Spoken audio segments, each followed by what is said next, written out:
Hello विद्यार्थियों, मैं रंजीता कौर। ज्ञान वर्षा चैनल में आपका स्वागत है।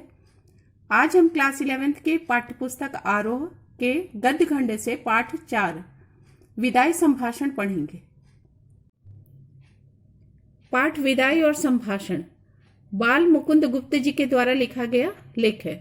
इनका जन्म 1865 में ग्राम गुड़ियानी, जिला रोहतक, हरियाणा में हुआ था। इन्होंने संपादन का कार्य किया। प्रमुख संपादन अखबार चुनार, हिंदुस्तान, हिंदी, बंगवासी और भारत मित्र आदि हैं। प्रमुख रचनाएं हैं शिव शंभू के चिट्ठे और खत, खेल तमाशा। जो ये विदाई संभाषण है वो शिव शंभू के चिट्ठे से का अंश है, उसे लिया गया है। और इनकी मृत्यु सन 1907 में हुई। गुप्त जी की प्रारंभिक शिक्षा उर्दू में हुई। बाद में उन्होंने हिंदी सीखी और विधिवत माने विद्यालय जाकर मिडिल क्लास तक की शिक्षा प्राप्त की। और मगर स्वाध्याय के प्रति माने जो स्वयं अध्ययन करके उन्होंने काफी ज्ञान अर्जित कर लिया। वे खड़ी बोली और हिंदी साहित्य, आधुनिक हिंदी साहित्य को स्थापित करने वाले लेखकों में से प्रमुख थे। उनका महत्वपूर्ण स्थान रहा और द्विवेदी युग और महाभारतेंदु युग, इन दोनों को मिलाने वाली वो एक कड़ी थी। बाल मुकुंद गुप्त राष्ट्रीय नवजागरण इसके पत्रकार थे और सक्रिय रहे। वह हमेशा ही निरंतर कार्य करते थे और तेज गति से करते थे। और पत्रकारों की तरह वे भी साहित्य की सृजन, साहित्य निर्माण में इनकी भी महत्वपूर्ण भूमिका रही। उस क्षेत्र में भी इन्होंने काम किया। पत्रकारिता को उन्होंने इसलिए चुना क्योंकि स्वाधीनता, भारत में स्वतंत्रता आंदोलन जो चल रहा था, स्वतंत्रता आंदोलन स्वाधीनता के लिए, इसका जो पत्रकारिता थी वह इस संग्राम का, जो स्वतंत्रता के लिए जो संग्राम, युद्ध, आंदोलन हो रहे थे, उनका महत्वपूर्ण हथियार थी। यही कारण है कि उनके लेखन में हमें निडरता दिखाई देती है, उनका साहस दिखाई देता है।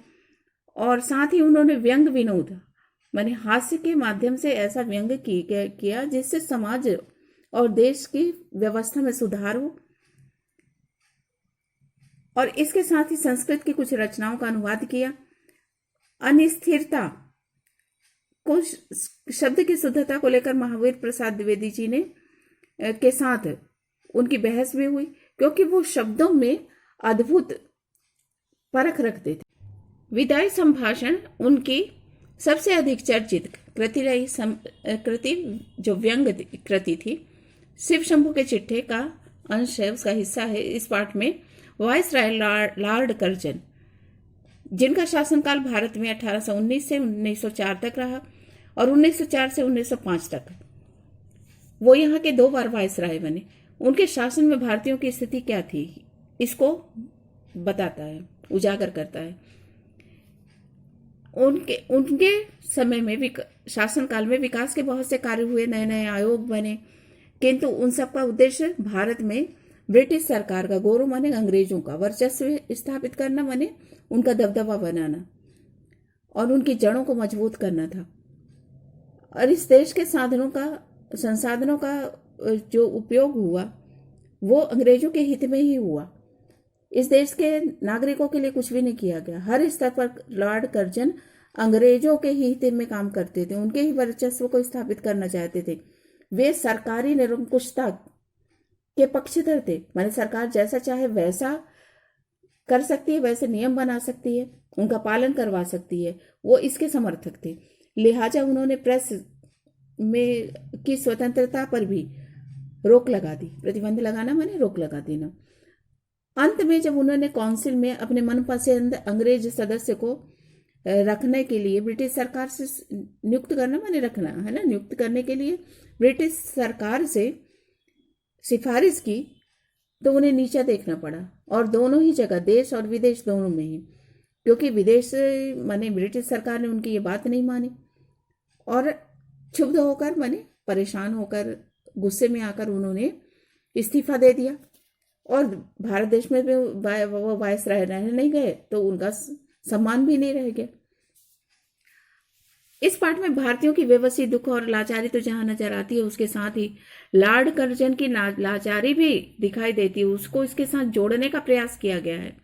साथ ही ये दिखाने की कोशिश की गई है कि शासन चाहे जितना भी अत्याचार कर ले, आतताई में वो अत्याचार करने वाला है, इससे हर किसी को कष्ट होता है, चाहे वो एक सामान्य जनता हो या लॉर्ड कर्जन जैसा वायसराय। और इसके साथ ही जब प्रेस पर पाबंदी का दौर चल रहा था, अंग्रेजों के खिलाफ कुछ कहना बहुत बड़ी बात, बहुत साहस का काम होता था। ऐसी स्थिति में भी उन्होंने विनोद प्रियता, हंसी मजाक, चुलबुलेपन, संजीदगी के गंभीरता, नवीन भाषा का प्रयोग करते हुए अपनी बात इस पाठ के माध्यम से कह डाली या फिर इस लेख के द्वारा कह दी। विदाई संभाषण का आशय है कि किसी भी की विदा के समय आयोजित समारोह में विदा होने वाले व्यक्ति के द्वारा किए गए अच्छे कार्यों की स्मृति करते हुए उसकी प्रशंसा में गुणगान करना।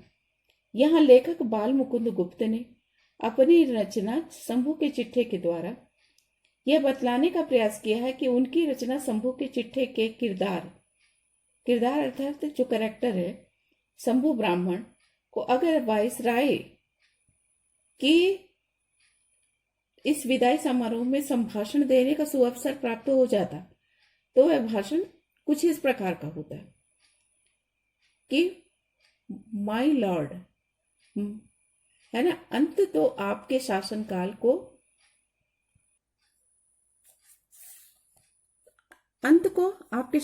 को इस देश से अंत हो गया। अर्थात यहां पर कहने का प्रयास लेखक करते हैं कि अंत में माने आखिरी में आपके कार्यकाल का, इस शासन में रहते हुए आपके कार्यकाल का अंत हो गया है। अब आप इस देश से अलग होते हैं, मतलब आप अपने देश वापस जाएंगे। इस संसार में सब बातों का अंत होता है ना, किसी तरह की बातें हो उनका अंत होता है, चाहे वो अच्छी हो या बुरी हो। इससे आपके शासनकाल का भी अंत होना निश्चित था। चाहे आपने कल्पना की होगी, ऐसा सपना देखा होगा कि वह आप यहाँ हमेशा के लिए चिरस्थायी, हमेशा के लिए वायसराय हो जाएंगे। वायसराय का पद उस समय ब्रिटिश सरकार के समय प्रधानमंत्री के पद जितना सर्वोच्च उत्तम होता था, ऊंचा होता था। तो आप ये कल्पना करते होंगे कि आप हमेशा के लिए यहाँ के वायसराय हो जाएंगे, किंतु इतनी जल्दी वह समय पूरा हो जाएगा, आपको जाना पड़ेगा, ऐसा विचारना तो आपका था ना। इस देश के भारतीयों ने ऐसा सोचा होगा। इसलिए जान पड़ता है कि आपके और यहाँ के रहने वालों निवासियों के बीच में कोई तो तीसरी शक्ति थी, जिस पर ना तो आपका वश था ना यहाँ की जनता का। तीसरी शक्ति के विषय में लेखक यहाँ तो ईश्वर शक्ति की बात कर रहे हैं, या वो इंग्लैंड की महारानी विक्टोरिया की बात कर रहे हैं, क्योंकि ब्रिटिश सरकार द्वारा ही, ब्रिटेन से ही भारत तक का शासन संचालित होता था। तो या तो ब्रिटिश की महारानी ये जान चुकी हैं कि भारत में आपकी पकड़ ढीली पड़ती जा रही है, आपके अत्याचारों के विरोध आवाज उठ रही है, तो इसलिए उन्होंने आपकी जो इस्तीफा था स्वीकार किया। तो आपको यहाँ से आपके जाने का समय हो गया, जिस पर यहाँ वालों का ना तो आपका वश था ना यहाँ वालों का। विछोड़न समय, जो विदाई का समय होता है, बहुत करुणा उत्पन्न करने वाला होता है।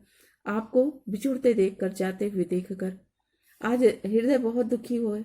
माय लॉर्ड, आपकी दूसरी बार इस देश में आने से भारतवासी किसी भी प्रकार से प्रसन्न नहीं थे। इसका आशय यह है कि पहले बार लॉर्ड कर्जन 1899 में नियुक्त हुए और 5 साल के लिए नियुक्त हुए। जैसे ही 1904 में उनका कार्यकाल समाप्त हुआ तो फिर वो दोबारा नियुक्त हुए। अब यह था कि 5 साल के लिए दोबारा वो आएंगे, लेकिन भारतवासी इससे खुश नहीं थे और वे ऐसा ही मनाते थे दिन रात की जल्द ही श्रीमान यहाँ से पधारे। यहाँ पधारना माने यहाँ आना, यहाँ से पधारना माने यहाँ से जाना। तो भारतीय चाहते थे कि वो यहाँ से जाएं। आज आपके जाने पर हर्ष होना चाहिए हमें, है ना, लेकिन विषाद है, दुख है मन अशांत है। इसका इसका कारण है कि आप जो बिछुड़ रहे हैं, विदा हो रहे हैं, उससे करुणा उत्पन्न हो रही है। ये अवसर जो होता है बहुत ही पवित्र होता है और निर्मल होता है। मन की जितनी मैल दुर्भावनाएं होती हैं वो दूर हो जाती हैं। बैर भाव, आपस में दुश्मनी के जो भाव हैं वो समाप्त हो जाते हैं और शांत रस का, हृदय में शांत रस का जन्म होता है। माय लॉर्ड का देश देखने का इस दीन ब्राह्मण माने शंभू जो है, उन्हें माय लॉर्ड माने ब्रिटेन को देख का देश, माय लॉर्ड का देश माने लॉर्ड कर्जन का देश ब्रिटेन, इंग्लैंड, उसे देखने का सुअवसर तो प्राप्त कभी होगा नहीं इस जन्म में, क्योंकि वह तो बहुत गरीब है, कैसे जा सकेंगे। इससे नहीं जानता कि वहां बिछुड़ने के समय लोगों का भाव किस प्रकार का होता है। लेकिन यह भारत वह देश है जहां पशु पक्षी भी जब बिछुड़ते हैं तो उन्हें भी उदास देखा गया है। एक बार शिव शंभू के पास 2 गायें थी। उसमें से एक ताकतवर थी, बलशाली थी, तो दूसरी कमजोर गाय को अपने सींगों से मारकर गिरा दिया करती थी। शिव शंभू को कमजोर गाय पर दया आती। एक दिन उसने वो बलशाली ताकतवर गाय पुरोहित को दे दी। देखा कि दुर्बल गाय उसके चले जाने से, जबकि वह प्रतिदिन उसके कारण कष्ट में रहती थी, फिर भी उसके जाने से प्रसन्न नहीं हुई और वरन उस दिन वह भूखी ही खड़ी रही, चारा तक नहीं छुआ। माय लॉर्ड, यह तो वह देश है जहां पशु भी आपस में बिछुड़ते हैं तो उनकी यह दशा होती है। वहां मनुष्यों की, फिर यहाँ मनुष्यों की कैसी दशा हो सकती है, इसका अंदाज तो आप लगा ही लेंगे। इसका अंदाज लगाना इतना भी कठिन नहीं है। आगे भी इस देश में जो आपसे पहले भी जो शासक आए हैं, अंत में उनको जाना ही था। ये आने जाने की परंपरा तो लगी रहती है ना। आपका जाना भी निश्चित था, लेकिन आपका शासनकाल, शासनकाल का जो नाटक था, जो रंगमंच पर आपने किरदार रोल निभाया शासन करने का, इस नाटक का अंत इतना दुखी होगा, यह बहुत ही आश्चर्य की बात है। स्वयं सूत्रधार भी नहीं जानता था। सूत्रधार माने आपको इस मंच पर भेजने वाले, अर्थात ब्रिटिश सरकार भी नहीं जानती थी कि जो आप पूरी तरह से ब्रिटिश सरकार के प्रति समर्पित थे, उसी के हित में काम कर रहे थे। तो जिस खेल को वो सुखांत समझकर खेल रही थी, उस खेल का इतना दुखी अंत होगा, यह तो वह भी नहीं जानते थे। जिसके आदि में इस ड्रामे के जब आप आए थे, तो इसमें आदि में प्रारंभ में सुख था, मध्य में तो बहुत अधिक सुख था जिसकी कोई सीमा ही नहीं थी, और अंत में तो ऐसा घोर दुख के साथ इस ड्रामे का अंत हुआ। कई बार ऐसा होता है कि घमंडी खिलाड़ी अपने को ही श्रेष्ठ समझता है। चाहे रंगमंच पर उतरने वाला कोई किरदार हो, कैरेक्टर हो, वह अपने को ही श्रेष्ठ समझने लगता है और दूसरों को अपनी लीला कर्तव्य दिखाता है और अभिमान करता है, परंतु वह नहीं जानता कि इस पर्दे के पीछे भी एक सत्ता है, एक ईश्वर है, जिसके हाथ में सबकी डोरियां हैं, जो कठपुतली की तरह सबको नचाता है। उस लीला में की भी लीला हो गई, यह उसे खबर नहीं है। इस बार बंबई में उतरकर जब आप अपने दूसरी बार 5 साल के शासन के पश्चात दूसरी बार बंबई आए, तो इस बार बंबई में उतरकर आपने यह कहा था, अपने इरादे, अपने विचार जाहिर किए थे कि मैं भारतवर्ष को ऐसा कर जाऊंगा कि मेरे जाने के बाद बड़े लाट मैंने बड़े बड़े अधिकारियों को बहुत समय तक कुछ भी नहीं करना पड़ेगा। वे कितने ही वर्षों सुख की नींद सोते रहेंगे, किंतु बात तो उल्टी ही हो गई। आपने स्वयं तो बेचैनी उठाई ही, तकलीफ उठाई, इस देश की जनता को भी अशांत करके रख दिया और वे विद्रोह पर भी उतर आई। अब इसे शांत करने में, पुनः व्यवस्था बनाने में और इस विद्रोह को मिटाने में आपके बाद इस पद पर जो भी आएंगे अधिकारी, उनकी तो नींद भूख सब हराम हो जाएगी। उन्हें काफी समय पुनः व्यवस्था बनाने में देना पड़ेगा। इस बार आपने जो बिस्तरा गर्म राख पर बिछाया, मैंने खुद तो परेशान हुई है, भारतवासियों को भी गर्म तवे पर पानी की बूंदों की तरह नचाया। उनको, भारतवासियों को भी बहुत कष्ट दिया।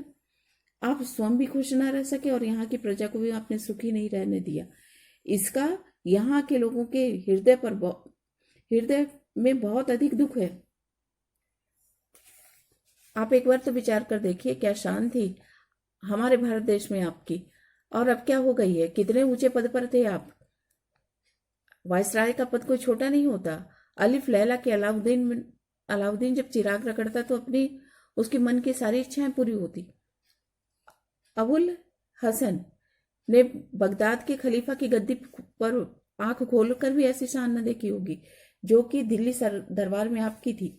आपकी और आपकी पत्नी की कुर्सी सोने की हुआ करती थी, और आपके प्रभु महाराज माने ब्रिटेन के राजा के छोटे भाई की कुर्सी और उनकी पत्नी की कुर्सी चांदी की हुआ करती थी। आप उनका दाहिना हाथ थे ब्रिटिश राज परिवार का, और उनका छोटा भाई बायां, और आप प्रथम थे, वह दूसरा स्थिति पर था, दूसरे पद पर था। और इस देश के सब रईस भी आपको सलाम किया करते थे, आपका सम्मान करते थे। बादशाह के भाई को बाद में सलाम करते थे। जुलूस में आपका हाथी, आपके चवर, आपका छत्र, सभी कुछ बढ़ चढ़कर हुआ करता था। सारांश यह है कि ईश्वर और महाराजा एडवर्ड के बाद इस देश में आप ही एक ऐसे थे जिसको इतना सम्मान प्राप्त हुआ था। लेकिन जिस प्रकार जंग में जो कुश्ती होती है वहां पर पहलवान पटकनी देते हैं, ऐसे ही ब्रिटिश सरकार ने आपको पटकनी दे दी। आप सिर के बल नीचे गिरे। आपका स्वदेश में क्या, हमारे देश में ही क्या, अपने देश में भी कोई सम्मान नहीं रह गया। पद त्याग करने की धमकी भी आपको उच्च न बना सकी, आपका सम्मान न बचा सकी। आप बहुत धीर गंभीर अपने आप को कहते थे, सारी धीरता गंभीरता अपनी इस पर काउंसिल में बिना अर्थ के कानून बनाने में लगा दी है ना, जिससे अत्याचार के सिवा कुछ नहीं बढ़ा। कन्वोकेशन वक्तृता देते समय आपका दिवाला निकल गया। यह दिवाला तो इस देश में तो हुआ, विलायत में भी आपका दिवाला निकल गया, अर्थात आपकी दोनों जगह कोई इज्जत मान सम्मान नहीं रह गया। आपकी धमकी भी कोई प्रकाश माने आपकी धमकी का भी कोई असर नहीं हुआ।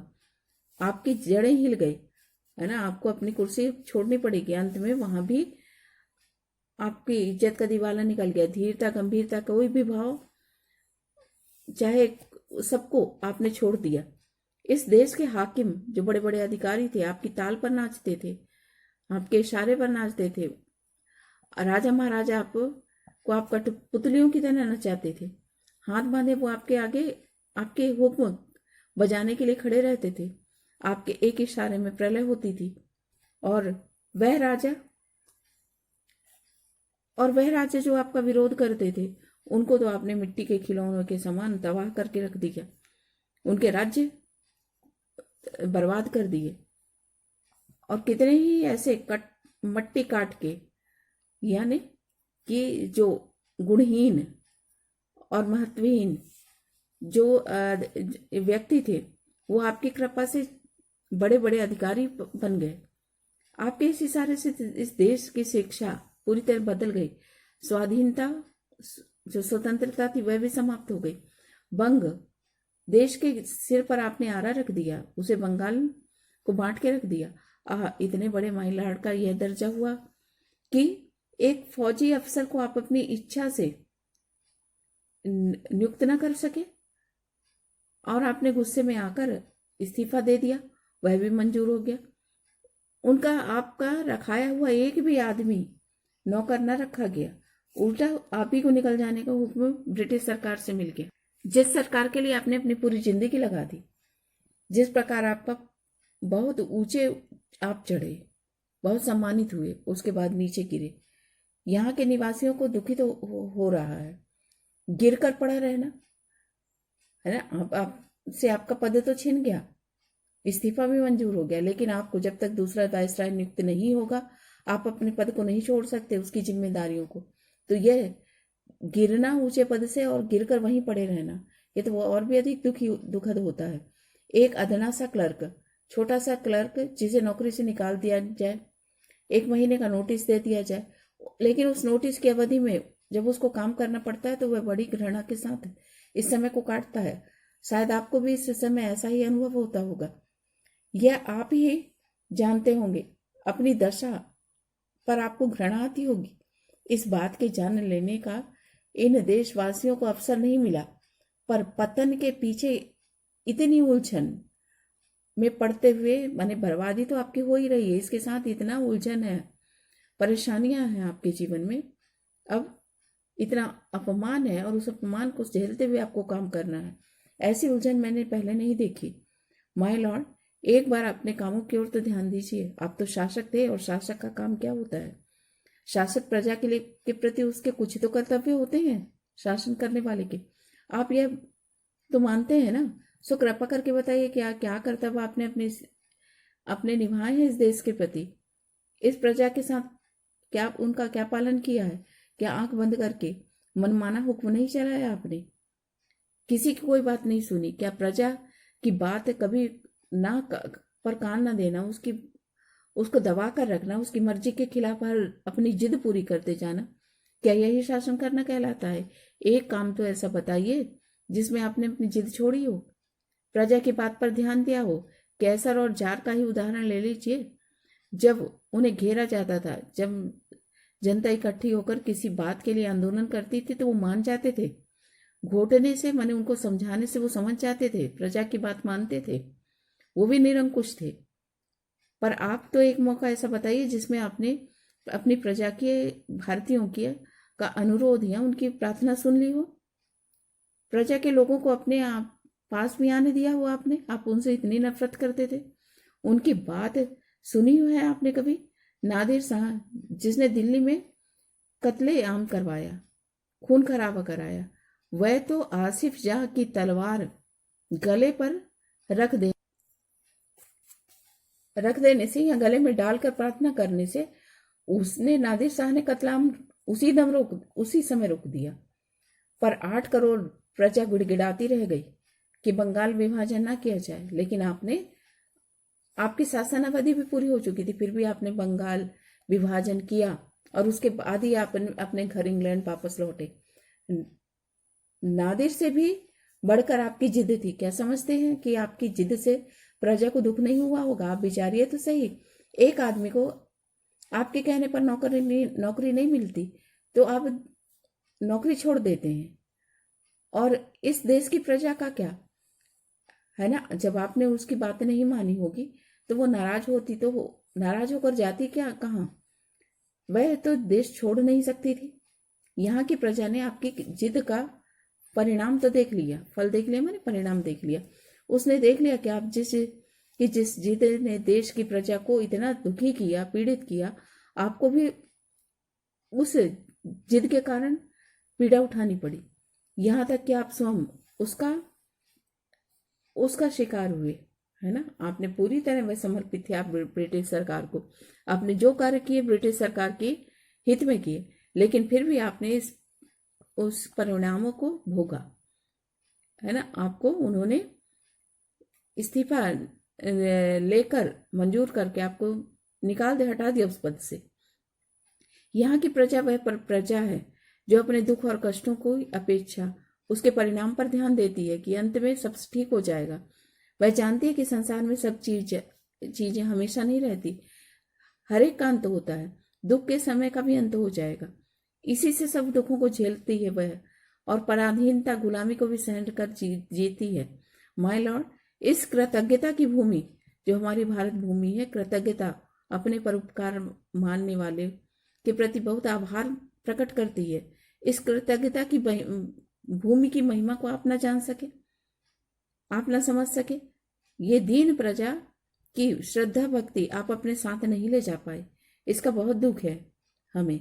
इस देश के शिक्षितों को तो देखने की ना तो आप में साहस था, ना आपको फुर्सत थी। अनपढ़ गूंगी प्रजा का नाम कभी कभी आपके मुख से निकल जाया करता था, शायद उस थोड़ा बहुत आप उन्हें पसंद करते थे। उसी अनपढ़ प्रजा में एक नर, एक पुरुष सुल्तान नाम का राजकुमार था, उसके गीत गाए जाते हैं, यहाँ के लोग गाते हैं, लोकगीत है। एक बार अपनी विपदा के समय उस राजकुमार सुल्तान ने नरवरगढ़ में कई साल गुजारे, उस स्थान पर अपना समय काटा। वहां वो चौकीदारी से लेकर ऊंचे पदों तक उसने काम किया।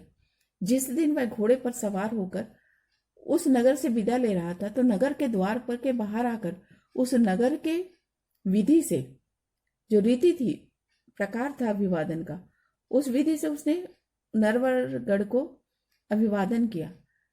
और क्या कहा सुनिए। उसने आंखों में आंसू भरकर कहा, प्यारे नरवरगढ़, मेरा प्रणाम ले, आज मैं तुझसे जुदा हो रहा हूं।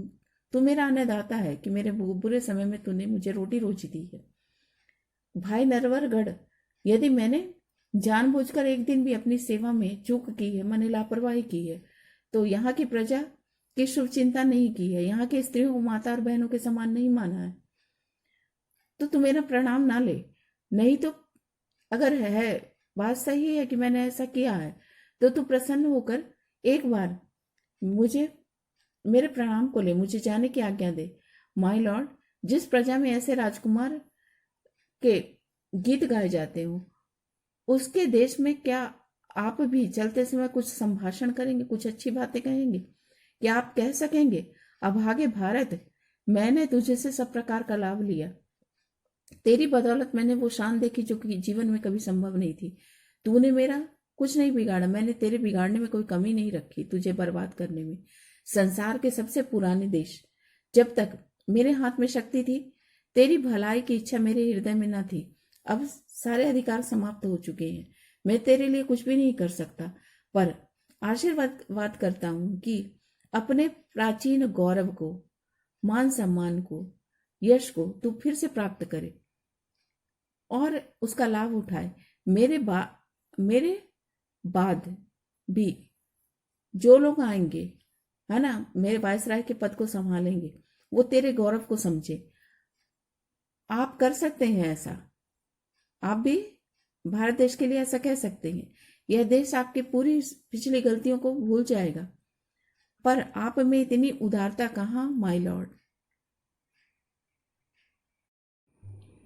शिव शंभू की दो गायें के माध्यम से लेखक यह कहना चाहता है कि भारतीय भोले भाले होते हैं, और ये जिसके साथ कुछ समय तक रह जाते हैं, उसका विदा होना या अलग होना इन्हें बहुत दुख देता है, इनके हृदय को बेचैन कर देता है। और भारत देश में तो जो पशु हैं, ये भी जब आपस में बिछुड़ते हैं तो दुखी हो जाते हैं। तो यहाँ के इस मिट्टी के लोग तो भी तो इसी प्रकार के हैं, उन्हें कितना ना दुख होता होगा। 8 करोड़ प्रजा के गिड़गिड़ाकर विच्छेद न करने की प्रार्थना पर आपने जरा भी ध्यान नहीं दिया। ये किस विषय में कहा जा रहा है? तो 8 करोड़ प्रजा माने भारत के 8 करोड़ जनता की विनती करने से, उनके अनुरोध करने के बाद भी आपने बंगाल विभाजन करवाया, जबकि आप अपने पद से इस्तीफा दे चुके थे। बंगाल विभाजन आपने नहीं रोका। इस संबंध में ये बात कही जा रही है। कर्जन को इस्तीफा क्यों देना पड़ा? कर्जन को इस्तीफा इसलिए देना पड़ा क्योंकि वह अपने कौंसिल में एक अंग्रेज अधिकारी को नियुक्त करना चाहते थे। इसकी सिफारिश उन्होंने ब्रिटिश सरकार से की और ब्रिटिश सरकार ने उन्हें इनकार कर दिया, और इस कारण उन्हें अपमान महसूस हुआ और उन्होंने इस्तीफा दे दिया, और वह ब्रिटिश सरकार के द्वारा स्वीकार कर भी लिया गया। अब प्रश्न चौथा, विचारिए तो, क्या शान आपके इस देश में थी, अब क्या हो गई है? कितने ऊंचे पद पर थे आप, कितने नीचे गिरे? आशय स्पष्ट कीजिए। तो यहाँ पर लेखक ये बताना चाहते हैं कि जब आप इस देश के वायसराय बनकर आए थे, तो आपकी सोने की कुर्सी हुआ करती थी, आपकी पत्नी की सोने की कुर्सी होती थी, और महाराज के भाई की कुर्सी चांदी की हुआ करती थी। इसके साथ ही आपका तो बहुत अधिक, जो हाथी था, आपका हाथी सबसे ऊंचा होता था, उसमें जो छत्र लगते थे सब अलग और निराले और सबसे ऊंचे और महंगे होते थे। आप जो ब्रिटेन परिवार है, उसका दाएं हाथ थे, वो आप पर इतना भरोसा करते थे, लेकिन आपने इस्तीफा दिया, उन्होंने स्वीकार किया। आपकी ना इस देश में इज्जत रही, ना अपने ही देश में इज्जत रही, और इसके बाद इस्तीफा तो दिया, आपको आपके कार्य से मुक्त नहीं किया गया, पद से तो निकाल दिया गया, लेकिन कार्य से मुक्त नहीं किया गया। अब वो आपको इस्तीफे के बाद भी उस पद पर कार्य करना होगा जब तक कि नया वायसराय नियुक्त नहीं हो जाते। तो आपको कितना नीचे गिरा दिया गया आपके और यहाँ के निवासियों के बीच। और हाँ, इसके साथ आप ये भी कह सकते हैं कि जिस प्रकार एक क्लर्क को 1 महीने का नोटिस देके निकाल दिया जाए तो वो क्या करेगा, 1 महीने तक वह बहुत अपमानित महसूस करेगा, अपने आप को घृणा करेगा अपने आप से। वैसा ही आपका हाल है। अब 5वां, आपके और यहाँ के निवासियों के बीच में कोई तीसरी शक्ति और भी है। यहाँ तीसरी शक्ति का क्या आशय है? तो प्रस्तुत पंक्तियों में तीसरी शक्ति का आशय है, एक तो ईश्वरीय शक्ति है जो न्याय अन्याय करती है, अन्याय करने वालों को अंत में बुरा परिणाम भुगतना ही पड़ता है। और तीसरी शक्ति हम यहाँ पर महारानी विक्टोरिया, जो इंग्लैंड की महारानी थी, जिनके द्वारा भारत का शासन संचालित होता है, उसे भी कह सकते हैं, जिन्होंने इनके इस्तीफे को स्वीकार किया। उन्हें समझ आ रहा था कि लॉर्ड कर्जन भारत में वायसराय बनकर आगे भी अगर रह जाएंगे तो भारत में विद्रोह पनपेगा और ब्रिटिश सरकार की नींव कमजोर होगी, उसकी जड़ें कमजोर हो जाएंगी। और इसके बाद के प्रश्नोत्तर पाठ के आसपास ये आप अपने स्वतः बुद्धि के आधार पर करें।